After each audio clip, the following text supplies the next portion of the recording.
Rebel religion in the news.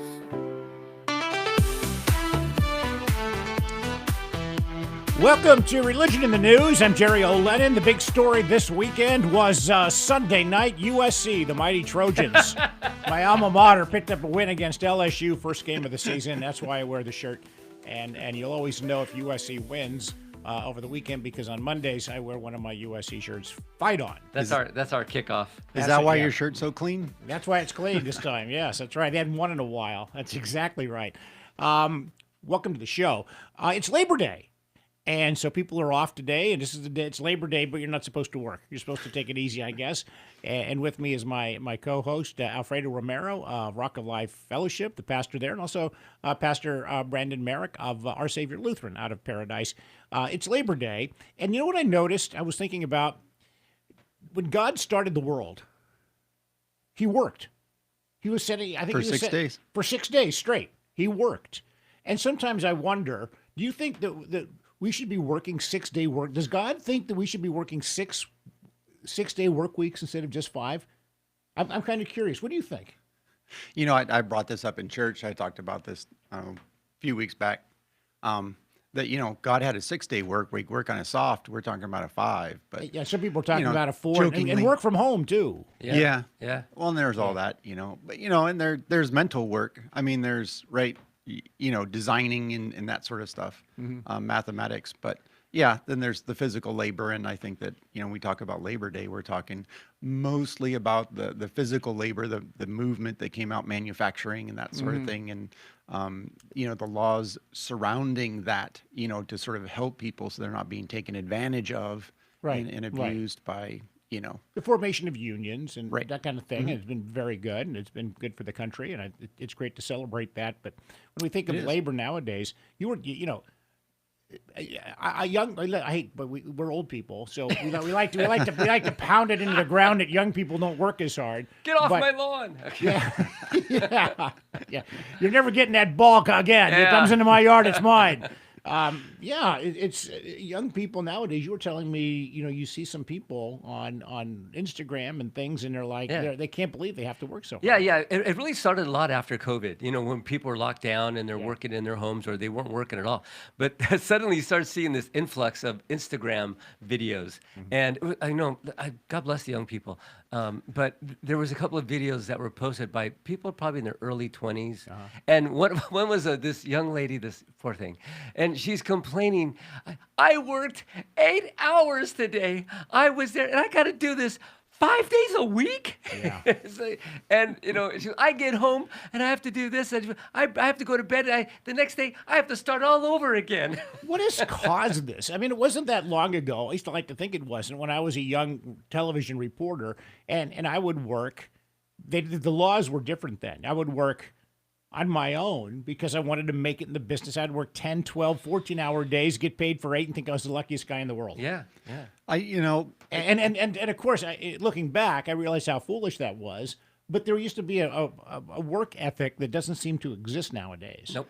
Part of it, I think, is parents, you know, and I'm guilty of this with my kids, right? We want the best for our kids. And so, you know, and we talked about, you know, we want our kids to go to school so they don't need to work because we want them to focus on education, you know, get good grades, go to college, that sort of thing. But what we end up doing is creating kids that are just kind of lazy. They sort of get things given to them. Generally speaking, obviously, this is not true for everybody in every situation. But I think that there's just kids that have no idea what it means to work and sacrifice part of your life, right, for your job. And your job carries a bigger, deeper meaning than simply just getting a paycheck, right? We're called to labor. We're called to produce. Right, but I think also a little bit is how much emphasis in terms of importance should we place on our jobs? Work is important, but I think sometimes we err in the opposite direction where we say work is so important, and you always hear the old saying that the person dying on taking his last breath never says, boy, I should have worked more, I should have spent more time with my family. So that there is the work-life balance, which is one of the oldest debates that you have in all of existence. How much work should you have and how much did you balance it with your personal Well, life? a poor economy, I mean, this is such a big subject. I can go different ways. A poor economy in a really tough time makes people work harder. And that's what takes our family away. It's not the work itself. I mean, the Bible, I have a list of Bible verses here talk about the effects and the positive angles of working. But like something like, hey, look, if you don't work, you don't eat. And that's 2 Thessalonians 3:10. For even when we were with you, we gave you this rule: the one who was unwilling to work shall not eat. So working is important. But the economy's bad. People have to work. COVID happened. But let me tell you what really happened. What really pushes over the edge. The last generation of parents we had were called helicopter parents, where suddenly, for whatever reason, because of the world and society, and they got really scared about crime and taking care of kids, and with social media, they started helicopter parenting over their kids. Suddenly, they were doing everything for their kids. They weren't teaching work ethics. We want to make sure they were okay. We're going to put helmets on them, and you can't get on that slide at the playground. And, I'll do this for you. Let me cut your meat for you. They were just hovering over them. They became helicopter parents. So it took away that work ethic off of kids and children of that generation, which I think was the millennials. They were the ones that had helicopter parents.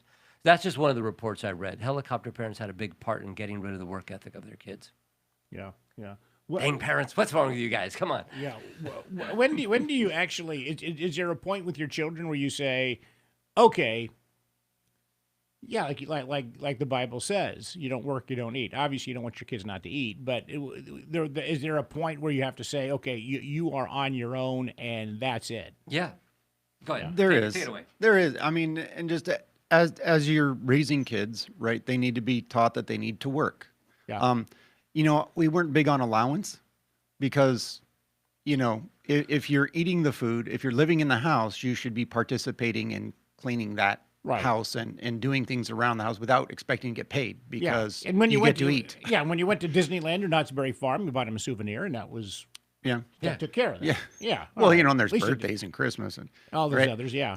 But yeah, so I think it's important to instill in kids this idea that they need to work. But work is part of life, and I think that kids, and again, we weren't great at it, but I think that kids just if parents do everything for them, cook, clean, then kids just get this idea that, hey, I just get to sit back and coast through life, and all of a sudden they get a real reality check when they try to get a job. I agree. You just reminded me. I read a report that says parents basically, why are you paying your kids to do household chores? Take out the trash and I'll give you $5 a week or whatever. Or, make sure your room is clean and I'll give you an extra. Don't do that. They're expected. It's their reasonable service, like the Bible says. There's a reasonable service for Christians when we live for the Lord. There should be a reasonable service for kids who are living in their parents' home and have some duties and responsibilities to be part of that household. That's my soapbox, but...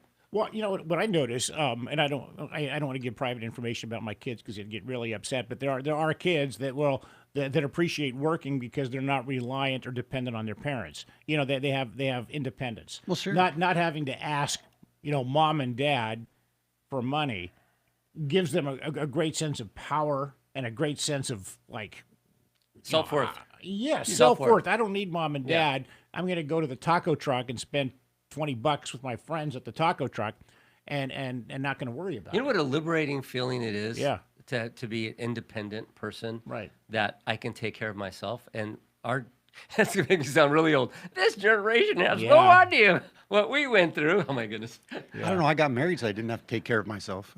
Yeah, that's true. But yeah, no, it really is with kids. I think it's very, very important that they learn that. And as kids get older, right, you should naturally start to phase away from this taking care of them and say, well, if you really want that, well, then you can pay for it, right? And so you make this adjustment. And besides, you don't want kids to be too comfortable in your house when they get older because you don't want them to be there forever. Well, the jokes about kids living, men especially, boys especially, still living in their parents' basement playing video games, there's truth to that. That's not just a stereotype that out of thin air.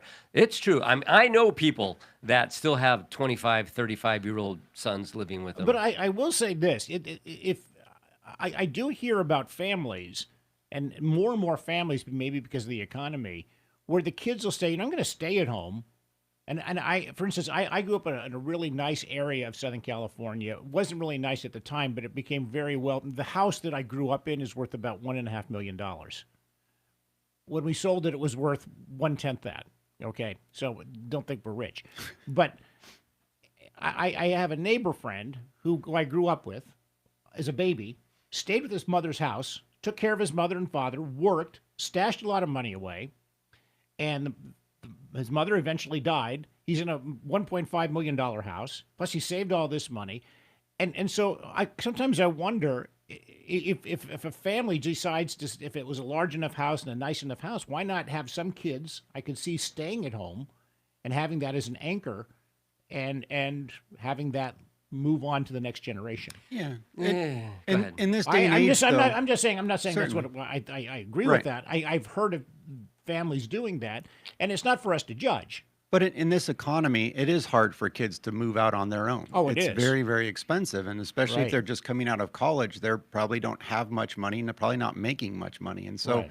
it is difficult. And, we would expect our kids in some situations to have to move back for a little while, but with the expectation, right, that they're moving forward, that they're working, they're saving, and they're going to be going out rather than, here's an alternative lifestyle for you. Yeah, You can stay I with don't us. see. I don't see how anybody can afford a house now. Interest rates at 7.5%. I don't see. It's just unfair. Well, and the cost. and the cost of the house as well. Yeah, I don't see how absolutely. that can be done. Yeah, let me give you a real delineation of what I was talking about. I'm not talking about anybody living at home for any reason. That's not what I'm Yeah. saying. But because I'll give you an example. Like what you just said. When I was 22, 23, I was living on my own in Hawaii, and I wanted to move to the mainland. I wanted to come to California. So I got rid of my apartment and everything, liquidated some stuff, and I lived with my mom for like 6, 7, 8 months while I got my life together. It was a transition moment. There's nothing wrong with it. I totally get that. I'm talking about the person that doesn't have a work ethic, has no goals, has no ambition, Right. is in mom and dad's basement doing nothing but playing video games. That's what I'm talking about. Yeah. Yeah, I would attribute, and I realize this is probably going way off topic, but part of that I think is that today males are told that they're not that important in society anymore. That's another subject. That's Yeah. another subject. Yeah. That music means we're going It's to take a dance time. break. Yeah, we're gonna step aside and we'll continue our discussion on Rebel Religion in the News when we come back. Hey, we're back with Rebel Religion in the News. We just finished talking about the work ethic and just basically hammering the generation after us. We do a lot of that on this show. We sound Doesn't kinda every old. generation? I tell you something about this. And I'm not that You old, but whatever. whippersnappers. And we're trying to figure out what we're talking about in this segment now. We were just talking. We just finished talking about the labor, and I might want to continue that just a little bit because I have seen reports, and you kind of hit on it towards the end there, that there is this attack on men and patriarchy. And part of the problem that we're having, to me, in my opinion, is there's such an attack on men right now, fathers leading the homes. And not that moms aren't doing a great job, but God made us to be complementary. And you have the importance of having a mom and a dad in the home.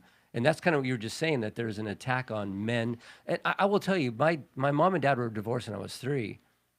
But later on, they kind of reconciled. My dad came back to the home when I was about 9, 10. What a difference that made. Having a dad that was godly and then came back in and led me and directed me. And so you're seeing that's not exactly what's happening now?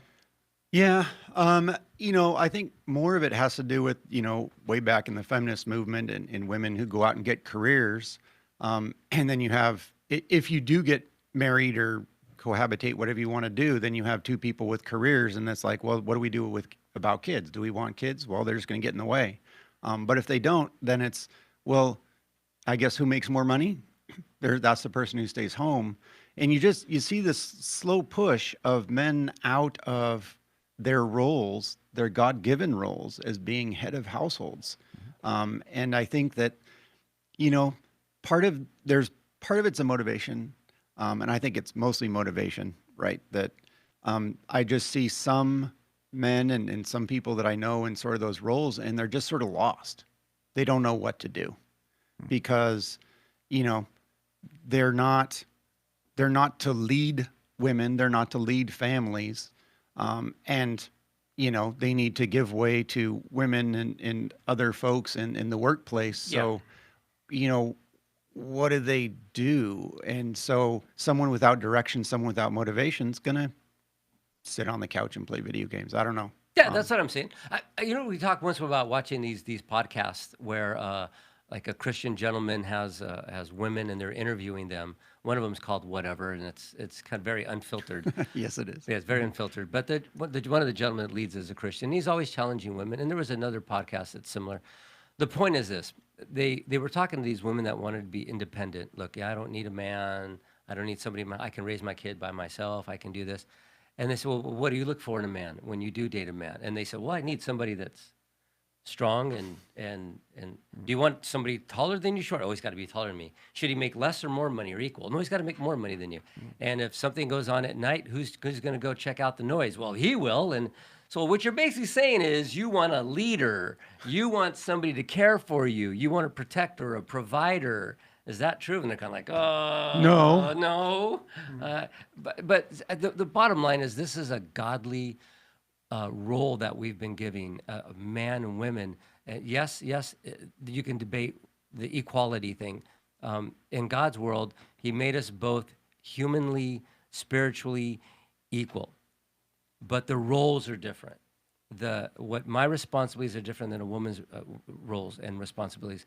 And we talk about it's complementary. It is. It's 100% complementary. I can tell you about my wife. She's got strengths that are my weaknesses. I have a question, and Go. This is somebody brought this up to me, another one of our guests, because I'm close to I am retirement age, but I'm still working and doing a few other things. But is there a point when we are supposed to retire?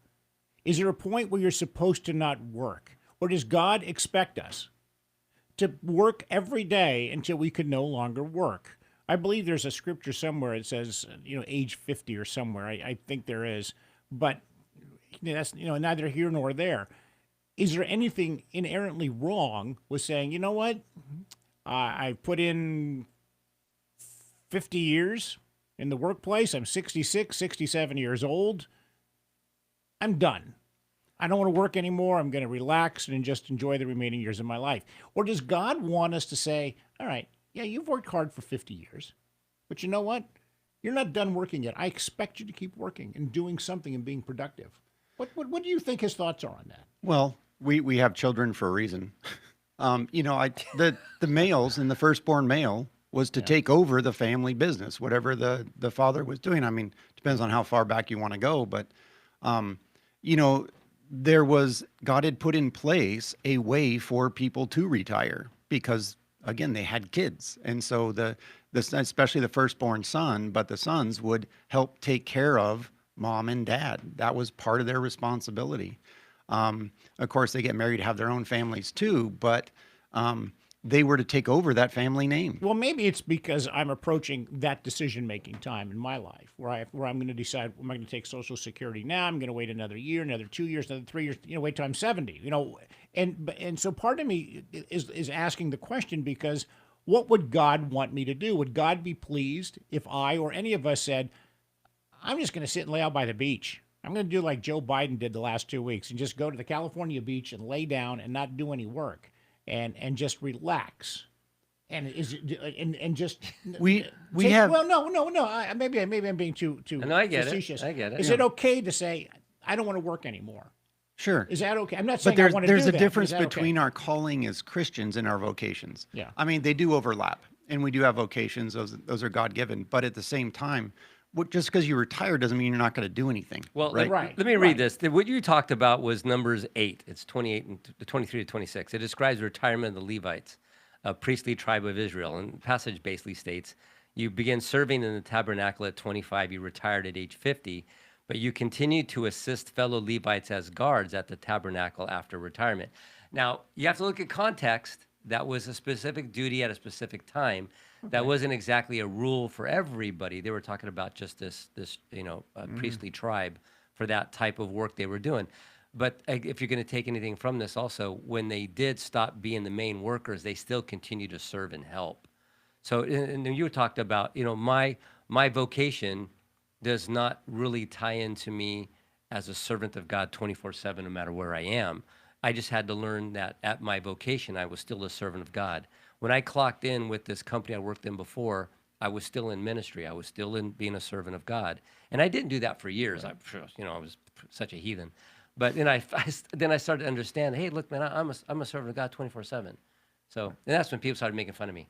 I wanted to make it really clear here. I mean, just because somebody retires, that doesn't mean they just flop. Okay, I'm just going to flop on the couch and watch TV and. Although that sounds good sometimes. Yeah, it does sound good sometimes. Occasionally, sure. Yeah, sure. But I mean, doing that every day, I think God even expects us in our older age to at least be productive doing something, even if it's volunteer work or whatever. People need purpose. Right. And we always have that purpose, whether we're getting paid for it or not, right? We're always called, and God uses our gifts. He uses our place in life to be able to do that. Again, my church, I have a lot of retired folks, and they have a lot of time to help in the ministry, right? They have a lot of time to do things, and that's what they love to do. They can't go up on the roof and blow the leaves off the roof, but they can certainly talk to people, and we have women's groups that do crafts, right? And we have prayer groups that pray for people. So, there's lots of things that we can do to serve God, and I think that never stops. Yeah, agree. That's exactly where we're at. You still have to serve God 24/7. In that sense, it's work. And the Bible talks a lot about, everything that we do for the Lord, and I'm okay with that. I don't plan on retiring. I really don't. But there will be a time because of age where I'm going to go, I can't do what I used to do, and it's time to pass it on to somebody else. I just have to find something else to work at. I don't want to be stuck that my identity is in my main vocation. General Colin Powell had a wonderful verse that I learned at this meeting I was at with my former company. Basically, he says, don't let your identity get wrapped up in what your vocation is, so that when your vocation ends, your identity ends as well. Yeah. That is a big, that's a whole nother topic in itself. We only have about 2 minutes left, but I mean, talking about that, I remember when I was young, I was a sportscaster in Las Vegas, and I was just, I was over the moon. You're right? prime. You were rolling. I was moving Best times of my life. interviewing famous people, going to big time historical sporting events, and I had a great time. And I let that job be my identity, and I loved the job, and I learned the hard way. Never love something that can't love you back.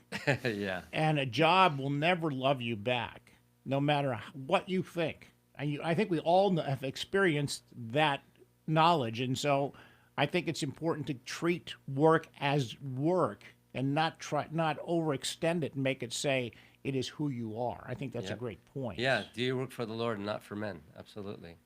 Right. Yeah, that's a great point, because I can think back of my former job. I think like my first real job, I was working in nightclubs. I was in bands and music and girls and people and excitement and party and yuck. I look back now and I go, dang, man, that was my identity too. What a jerk. Would you really want your kids to see what you were like when you're in your 20s? No. Or 30s. Right. Yeah. Every time I see Back to the Future, I think, gosh, I would not want my kids to come back and see me when I was a teenager or something. I don't like think that. I'd want to see myself as a teenager. I wouldn't want to either. I was not a good person. Should I go back and slap myself around a little bit? Right. What are you thinking? Get out there. That's what I would do. Yeah. But that's one thing I don't want to. Oh, I've got a sermon brewing about this too, but I don't want to go back and look at my life and regret everything. I want to thank God that I learned and I grew out of that wisdom, and I could pass that wisdom down to my kids. Look, let me teach you something I learned when I was a kid. So God has a way of turning those experiences into some godly wisdom. I'm okay with that. Yeah. And that's and well said. hopefully you have your kids wise enough to realize that they can learn from their parents, and have the knowledge to ask those questions. And are we honest enough to tell them the honest truth about the way we were when we were their age? And I'm not so sure that I would be willing to do that myself. I don't know if you would. My kids know most of my stories, but I waited till they were a little older and then talked about them and why they weren't such good ideas. Well, we are out of time. You've been watching Rebel Religion in the News. Thanks for joining us, and thank you for Pastor Brandon Merrick of Our Savior Lutheran Church. You can see the service times on our podcast in his church. Thanks so much, everybody. Rebel religion in